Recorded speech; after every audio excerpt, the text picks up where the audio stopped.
வெள்ளத்தால் பாதிக்கப்பட்ட துபாய் தற்போது கொஞ்சம் கொஞ்சமாக வளமைக்கு திரும்பி வருவதாக தெரிவிக்கப்பட்டுள்ளது.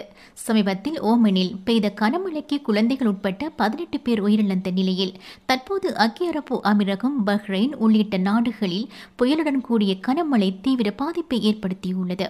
துபாயை பொறுத்தவரையில் 12 மணி நேரத்தில் 100 மில்லிமீட்டர் மழை பெய்துள்ளது. இது துபாயில் ஓராண்டு பெய்யக்கூடிய சராசரி மழை அளவு என்றும் கடந்த 75 ஆண்டு காலத்தில் இல்லாத அளவிலான கனமழை என்றும் தெரிவிக்கப்பட்டுள்ளது. இதேவேளை துபாய் சர்வதேச விமான நிலையத்தில் வெள்ளம் சூழ்ந்ததால் விமான சேவைகளும் முடக்கப்பட்டுள்ளது. இந்த நிலையில் தற்போதைய பெருமழைக்கு ஐக்கிய அரபு அமீரகம் செயற்கை மழைக்காக மேக விதைப்பு காரணமாக இருக்கக்கூடும் என்று சில தரப்புகள் கூறி வருகின்றன. இது செயற்கையாக தூண்டப்பட்ட மழை அல்ல என்றும் காலநிலை மாற்றத்தின் நீட்சியாக கனமழை பெய்துள்ளது என்றும் தெரிவிக்கப்படுகிறது. உலகம் தொடர்ந்து வெப்பமடைந்து வருவதால் இந்த நூற்றாண்டின் இறுதியில் ஐக்கிய அரபு அமீரகத்தின் பெரும்பகுதி முழுவதும் வருடாந்த மழைப்பொழிவு சுமார் 30% அதிகரிக்கும் என்று ஒரு சமீபத்திய ஆய்வு தெரிவிக்கிறது. துபாய் பெரிதும் நகரமயமாக்கப்பட்ட நகரம். ஈரப்பதத்தை உறிஞ்சுவதற்கு சிறிதளவே மரங்கள் உள்ளன. மேலும் துபாயின் வடிகால் வசதிகளால் அதீத மழைப்பொழிவை தாங்க முடியவில்லை. அடிக்கடி தீவிர மழைப்பொழிவு ஏற்படும் இந்த புதிய யதார்த்தத்தை சமாளிக்க உத்திகளும் நடவடிக்கைகளும் தேவை என்று பேராசிரியர் பிரான்சிஸ் கூறியுள்ளார். உதாரணமாக சாலைகள் மற்றும் கட்டிடங்களின் கட்டமைப்பு மாற்றியமைக்கப்பட வேண்டும். வசந்த காலத்தின் மழையிலிருந்து நீரை சேமித்து ஆண்டின் பிற்பகுதியில் அதை பயன்படுத்துவதற்கு நீர்த்தேக்கங்களை உருவாக்க வேண்டும் என கூறியுள்ளார்.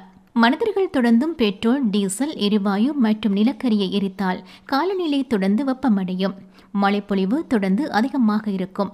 மேலும் வெள்ளத்தில் மக்கள் தொடர்ந்து உயிரிழக்க நேரிடும் என லண்டனின் இம்பீரியல் கல்லூரியில் காலநிலை அறிவியலின் மூத்த விரிவுரையாளர் ஒருவர் தெரிவித்துள்ளார்.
டிவிஐ யூடியூப் சேனலில் இணைந்திருக்கும் நேர்கள் அனைவருக்கும் எமது நன்றி. எமது காணொளி தொகுப்புகளை தொடர்ந்து நீங்கள் பார்வையிடுவதற்கு கீழிருக்கின்ற பெல் பட்டனை அழுத்துவதனூடாக நோட்டிபிகேஷனில் பல காணொளி தொகுப்புகள் உடனுக்குடன் உங்களை வந்து சேரும். அருகில் இருக்கின்ற முக்கிய காணொளி தொகுப்புகளையும் பார்வையிட தவறாதீர்கள்.